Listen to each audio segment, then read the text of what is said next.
Tolong jelaskan. Selama menerima nubuatan, saudara terima, saudara doakan, hadapkan di hadapan Tuhan. Nah, kalau Tuhan belum bicara apa-apa, peti eskan dulu.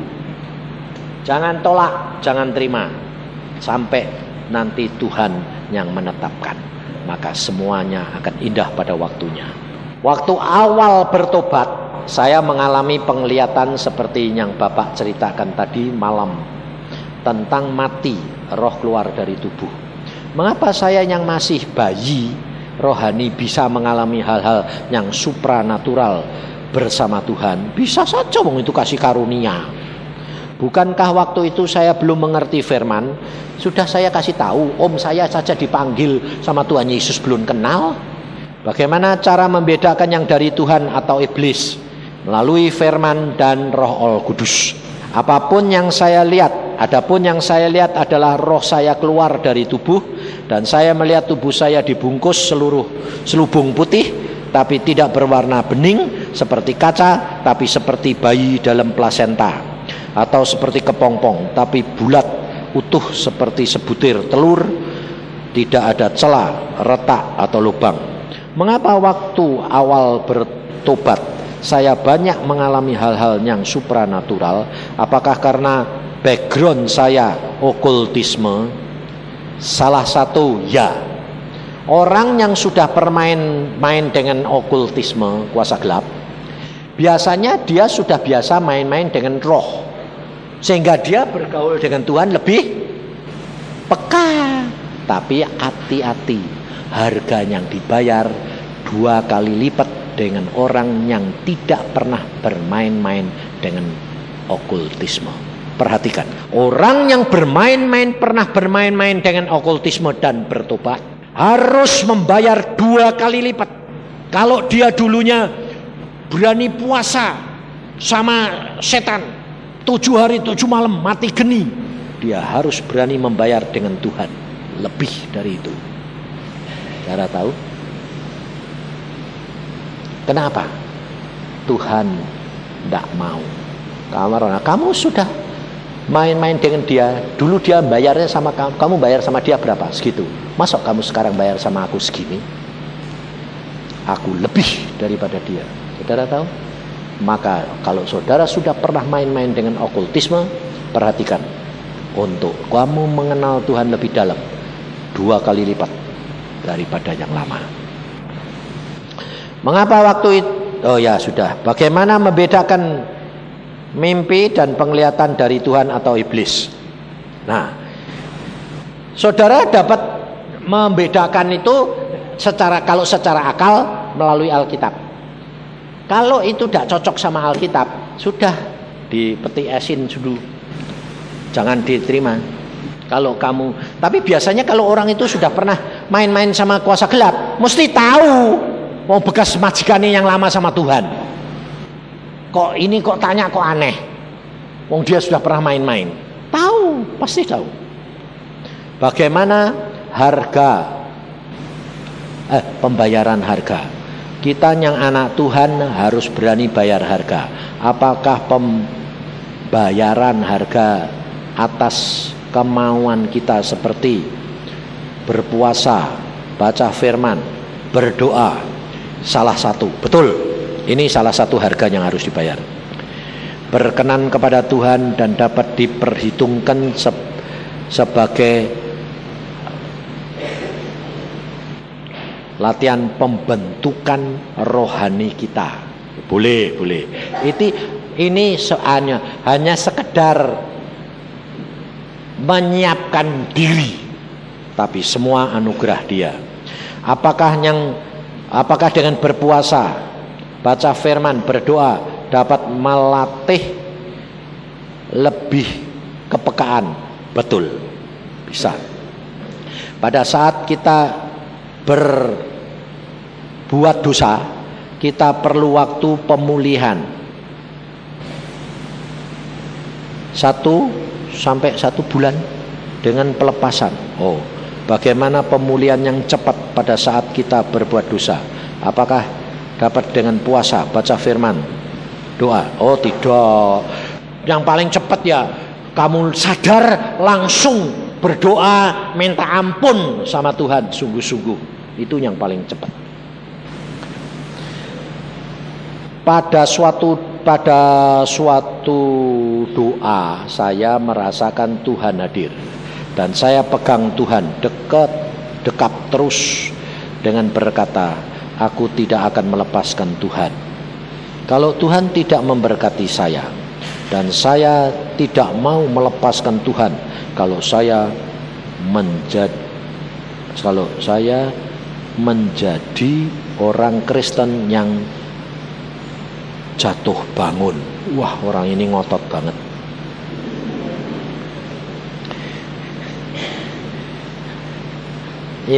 Ini jelas keakuannya masih kuat. Saudara megang Tuhan itu tidak mau melepaskan itu bisa? Tidak bisa. Kamu tuh siapa? Megang-megang dia tidak lepas-lepas. Wong Tuhan ini gerak lepas copot. Ini orang ini akunnya masih gede loh ini. Ini mesti sadar ini. Orang ini masih jadi cari Tuhan dengan jalannya sendiri. Sejak saat itu saya merasakan pimpinan Tuhan makin indah. Dan dalam kehidupan saya. Tapi saya masih sering melakukan dosa dan jatuh bangun. Bagaimana mengatasi hal itu? Bisa kalau tidak kamu minta ampun dan minta belas kasihan Tuhan. Kalau pakai cara kamu jatuh bangun terus, percuma. Apakah ini merupakan proses bahwa saya memang masih lemah? Lah memang lemah, tidak bisa, tidak masih, memang lemah. Ini orang kuat ini jadi masih lemah. Banyak hal yang perlu dibereskan. Sehingga pada waktunya Tuhan makin sempurnakan dalam saya berkenan di hati Tuhan. Ya betul. Tapi yang penting rendahkan hati Anda. Jangan merasa mampu. Kalau Bapak Yusak berkenan, kiranya Bapak mau berdoa untuk saya dan mengurapi saya dengan pengurapan Tuhan, agar sungguh mulai hari ini kami tidak jatuh lagi dan dosa yang terus naik.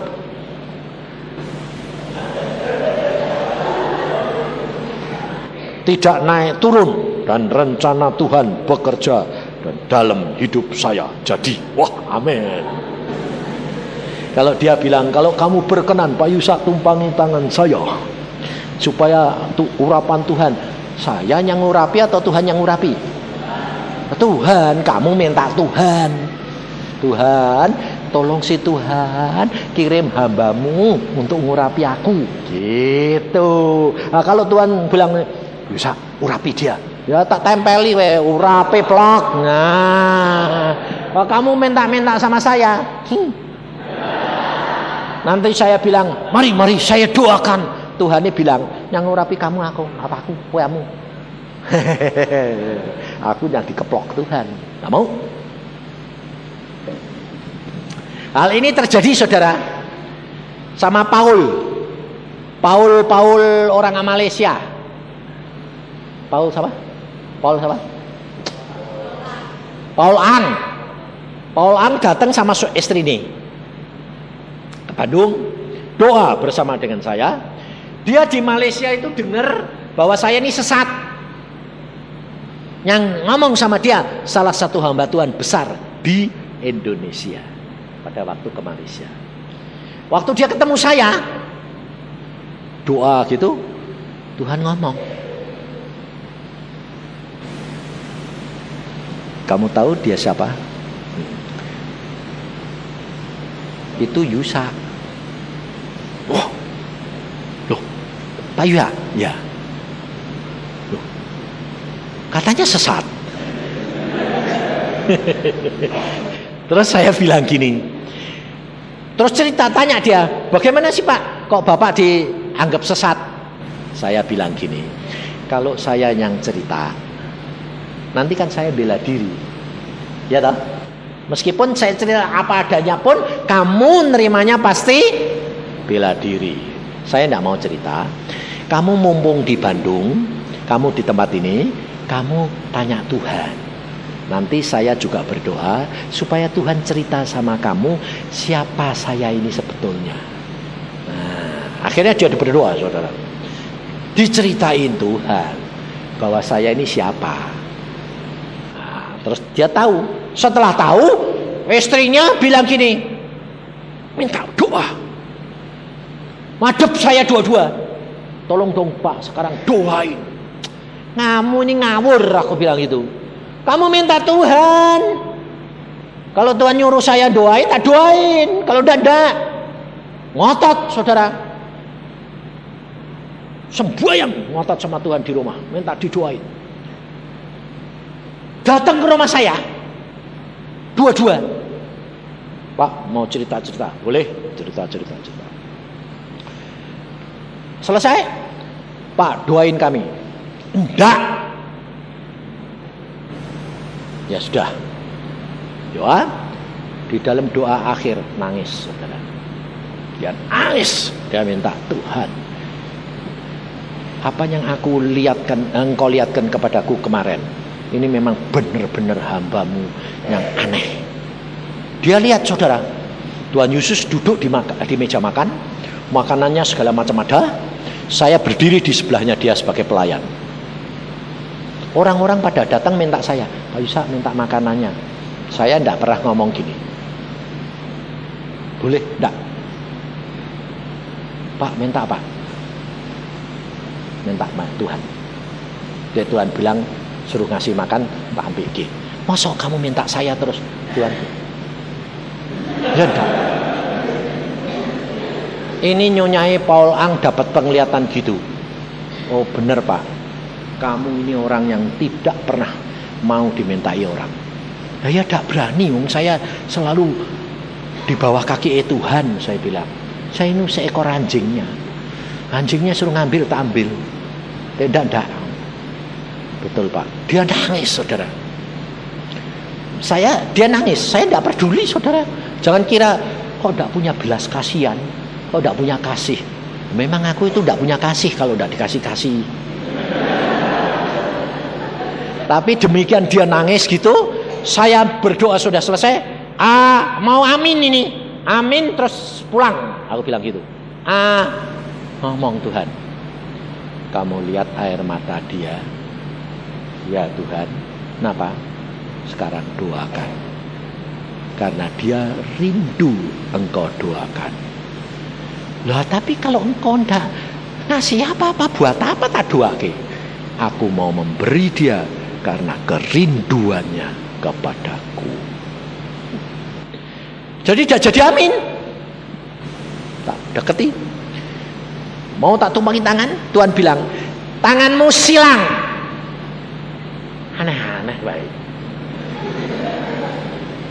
Yang suami harus kanan, yang perempuan harus kiri. Tapi kadang-kadang tidak tentu, saudara. Tuhan bilang, yang perempuan yang kanan, karena ternyata di dalam rumah tangga perempuannya dominan. Sebab perempuannya perdana menteri, tuannya raja yang tidak bisa apa-apa. Jadi yang kanan istri. Jadi kadang-kadang perempuan-perempuan di sini yang belum kawin, kalau kadang-kadang kamu dapat suami yang, loh kok suamiku kok kayak ketela kasih nyawa.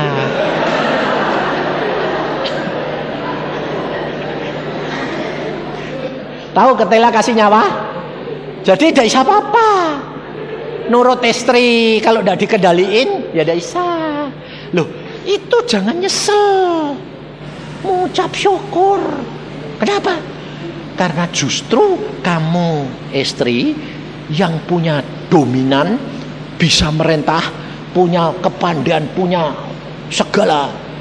Kalau dikasihi suami yang kaya kamu, kepala dua, pasti cerai. Dikasih suami yang telo. Sebabnya apa? itu raja, istrinya perdana menteri. Yang melakukan pemerintahan siapa? Perdana menteri. Nah, suami jangan bodoh. Biasanya kalau suaminya gak bisa apa-apa, lalu minder, aneh-aneh, saya bilang bodoh kamu. Kenapa? Kamu tuh memang gak punya jatah. Nah, yang punya jatah tuh istri. Tapi kalau istrimu mau sama kamu, ngucap syukur. Kenapa? Kamu raja, tinggal menikmati, tapi gak usah kerja. Tapi caranya bagaimana? Kamu memberi wewenang kepada istri. Selama kamu belum memberi wewenang, istrimu berkatnya terhambat. Luar biasa Tuhan. Saya tanyakan ini kenapa Tuhan? Oh, ini istrinya dominan. Ini perdana menteri. Lah, kok berkatnya tidak turun-turun Tuhan? Suaminya marah terus, selalu bilang, kamu tunduk. Ya tidak bisa. Dia tunduk bagaimana? Dia pinter, dia bodoh. Dia turut bodoh. Dia bilang. Nah terus dia harus sadar kebodohannya, memberi wewenang sama istri, sehingga dia ngambil keputusan. Tidak salah di hadapan Tuhan. Setan tidak bisa nuntut. Berkat mengalir, suaminya nikmati kipas-kipas raja-raja. Jangan nanti cari lagi, susah. Salah, ngerti saudara? Tuhan itu luar biasa. Tapi kalau kamu punya suami yang kerja, yang bisa, biasanya istrinya gantian, lembut kayak istri saya, lembut, nurut, gitu. Kamu jadi pendoa untuk suamimu, berkat ngalir luar biasa. Jadi harus tahu. Makanya ini perempuan-perempuan ini harus tahu kamu tuh siapa. Perdana menteri apa penolong? Dia penolong itu mendoakan, nurut, gitu. Yang tahu kamu sendiri. Biarpun kelihatannya perempuan yang kelihatannya halus,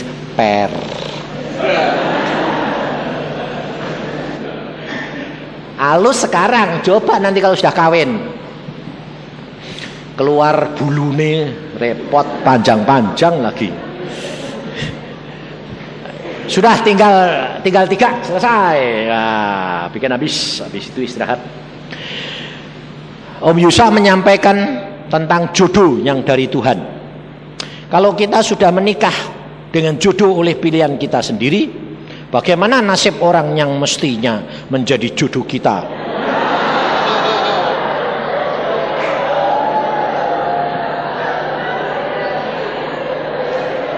Ini jangan punya pikiran jelek ya. Lalu kamu buang jodohmu yang sekarang, ambil lagi yang punya itu kan. Nggak boleh.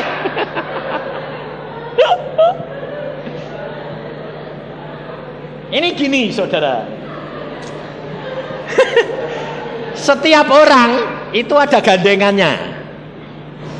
Nah, kamu tanya apa enggak tanya, itu Tuhan kalau tanya dikasih tahu enggak ya enggak apa-apa.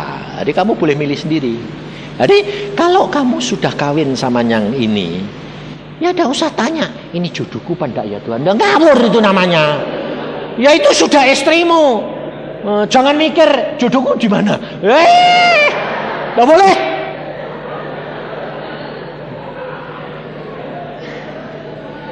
Tapi saya kasih tahu rahasia satu. Kalau umpamanya kamu dijodohkan sama si A, ya dah, terus kamu tidak mau, tapi si A mau, kamu kawin sama pilihanmu sendiri, si A akan diberikan jatah oleh Tuhan lebih daripada saya. Karena yang nolak saya dapat yang kurang, dia pasti dapat yang lebih. Jadi jangan khawatir ditolak. Tuhan berkata apa? Perempuan yang tidak punya anak lebih banyak anaknya daripada itu. Ngerti tidak Tuhan lo? Tidak usah khawatir, tidak usah pusing. Apakah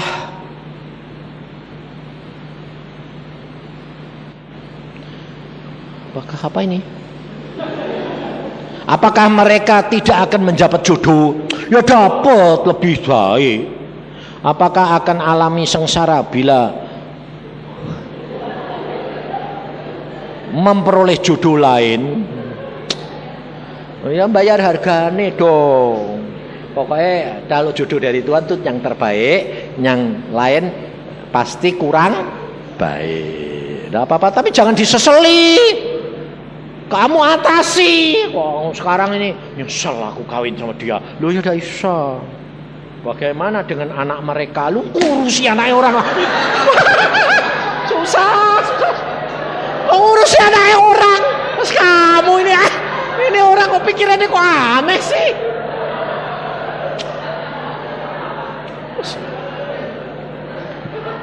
Ternyata kok ya aneh, orang yang sekolah di sini kok aneh-aneh gitu ya. Aneh sekali memang. Makanya saudara ngerti bahwa orang itu aneh.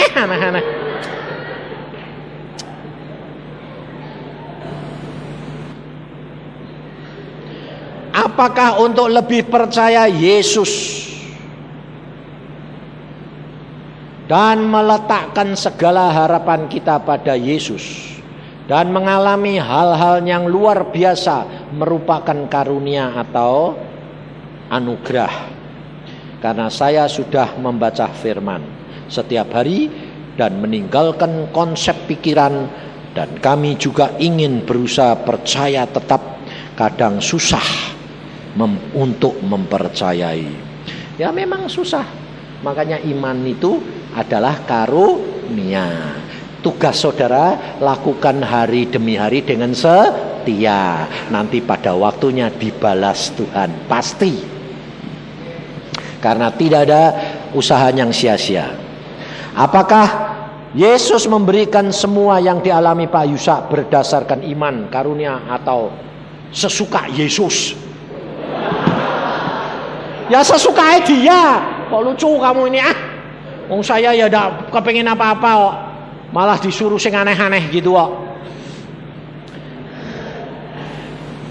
Om Yusak mau tanya 1 Petrus 3 19-20 dan 1 Petrus 4:6. Tidak mengerti maksudnya.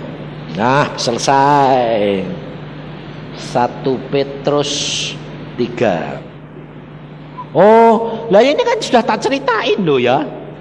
Roh dan di dalam roh ia juga pergi memberitakan Injil kepada roh-roh yang di dalam penjara, yaitu kepada roh-roh mereka yang dahulu pada waktu Nuh tidak taat kepada Allah, ketika Allah tetap menanti dengan sabar waktu Nuh sedang mempersiapkan bahteranya, di mana hanya sedikit, yaitu 8 orang yang diselamatkan oleh air bah itu.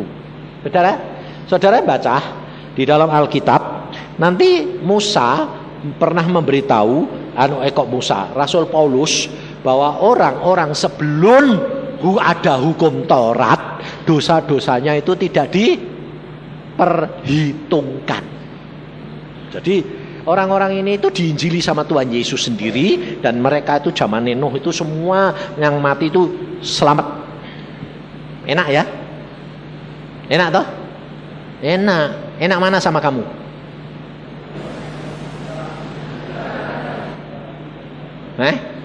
Loh, enak kamu atau enak dia? Kok terserah Tuhan?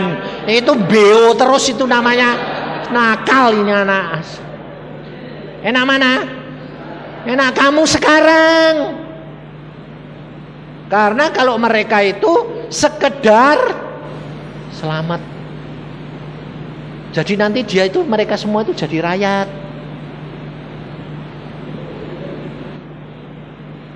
Ya semua itu, nah mereka itu zaman itu tuh jadi rakyat, ndak jadi pemerintah, ndak jadi lurah. Nanti itu ada lurai, ada wali kota, ada. Wong itu nanti pemerintahan baru lagi, Tuhan Yesus, dunia baru itu nanti ada pemerintahan baru. Kamu kepengen jadi apa?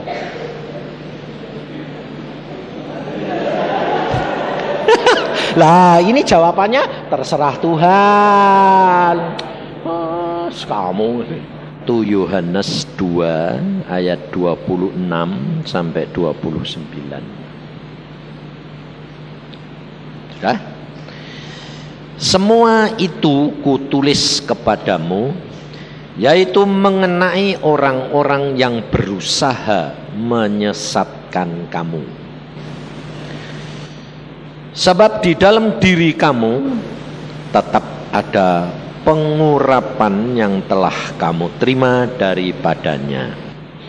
Karena itu tidak perlu kamu diajar oleh orang lain, tetapi sebagaimana pengurapannya mengajar kamu tentang segala sesuatu, dan pengajarannya itu benar, tidak dusta, dan sebagaimana ia dahulu telah mengajar kamu, demikianlah hendaknya kamu tetap tinggal di dalam Dia. Maka sekarang anak-anakku, tinggallah di dalam Kristus, supaya apabila ia menyatakan dirinya, kita beroleh keberanian, percaya dan tidak usah malu terhadap Dia pada hari kedatangannya. Jikalau kamu tahu bahwa ia adalah benar, maka kamu harus tahu juga bahwa setiap orang yang berbuat kebenaran lahir daripadanya. Nah, saudara, Yohanes pesan hal ini, saudara. Karena apa? Karena Yohanes ini murid yang sangat dicinta Tuhan, sangat kasih Tuhan. Dan dia selalu, Yohanes sama Petrus sama Yakobus, tiga itu kemana-mana selalu diajak Tuhan. Pergi ke atas gunung, di mana Bapak datang, lalu Elia sama Musa datang. Elia sama Musa ya datang. Yang dibawa cuma 3. Padahal muridnya berapa? 12. Pada waktu di Taman Getsemani, yang dibawa berapa? 3. Pada waktu dia membangkitkan Tabita, yang dibawa berapa? 3. Orang-orang itu terus toh? Ngerti? Tuhan pilih kasih enggak?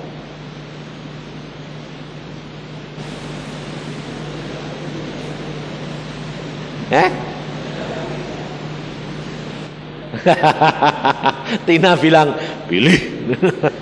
Saudara, Tuhan Yesus pernah berkata, karena Yohanes sama Yakobus, dia bilang, Tuhan kami minta supaya kami duduk di sebelah kanan dan sebelah kiri. Nah, tapi Tuhan Yesus jawabnya apa? Tidak bisa. Itu diberikan kepada orang yang sudah disediakan oleh Bapa. Ngerti? Jadi yang menetapkan segala-galanya siapa? Bapa. Nah, sekarang siapa yang menetapkan segala-galanya? Ayo buka Injil Markus, mulai ayat yang ke-16. Fatsal akhir. Jadi mesti ngerti dewek ya, fatsal akhir. 28. Dan ke-11 murid itu, ayat 16, berangkat ke Galilea, ke bukit yang telah ditunjukkan Yesus kepada mereka. Ketika melihat dia, mereka menyembahnya. Tetapi beberapa orang ragu-ragu. Yesus mendekati mereka dan berkata, kepadaku telah diberikan segala kuasa di surga dan di bumi. Karena itu pergilah, jadikanlah semua bangsa muridku, dan baptislah mereka dalam nama Bapa, Anak dan Roh Kudus, dan ajarlah mereka melakukan segala sesuatu yang telah kuperintahkan kepadamu, dan ketahuilah aku menyertai kamu senantiasa sampai kepada akhir zaman. Siapa yang melakukan sejak ini? Tuhan Yesus. Jadi saudara harus tahu, Bapa tetap maha kuasa dan satu-satunya penguasa. Karena di dalam kitab Wahyu dikatakan anak domba itu nanti akhirnya menyerahkan semua perkara. Tapi yang menjadi sekarang penguasanya siapa? Yesus. Nah, seperti Tuhan Yesus bilang, aku diutus Bapa, aku mengutus kamu. Nah, jadi status saudara harus seperti siapa? Yesus pada waktu di dalam dunia. Perhatikan. Jadi contoh satu-satunya yang saudara dan saya bisa buat contoh bukan hamba Tuhan, tapi Yesus. Waktu di dalam dunia. Nah, jangan salah ngerti, saudara. Nah, sekarang kalau saudara menghujat Yesus, nah, Yesus pada waktu di dalam dunia dia berkata, kalau kamu menghujat anak manusia diampuni, tapi kalau kamu menghujat roh tidak diampuni. Sekarang Yesus di mana? Di surga. Sekarang kalau orang itu menghujat Yesus, menghujat siapa? Dia menghujat Roh Kudus. Ngerti saudara? Jadi sebab status Yesus sekarang sudah Allah, bukan manusia. Makanya dia ngomong, kalau kamu menghujat anak manusia diampuni. Jadi menghujat Yesus pada waktu di dalam dunia, sekarang menghujat Yesus, menghujat Roh Kudus sama. Maka dari itu saudara, kamu harus belajar benar-benar. Nah, sekarang segala sesuatu itu Yesus yang berkuasa. Nah, kalau Yesus, muridnya minta, Yohanes sama Yakobus minta, Tuhan perbolehkan kami duduk di sebelah kanan dan kiri. Yesus jawabnya apa? Itu disediakan bagi orang yang sudah, yang Bapak sediakan dan tentukan. Nah, sekarang saudara minta enggak? Kerap kali minta enggak sama hamba-hamba Tuhan? Doain dong Pak, supaya ini, supaya ini. Loh, yang netepkan siapa? Tuhan, bukan saya.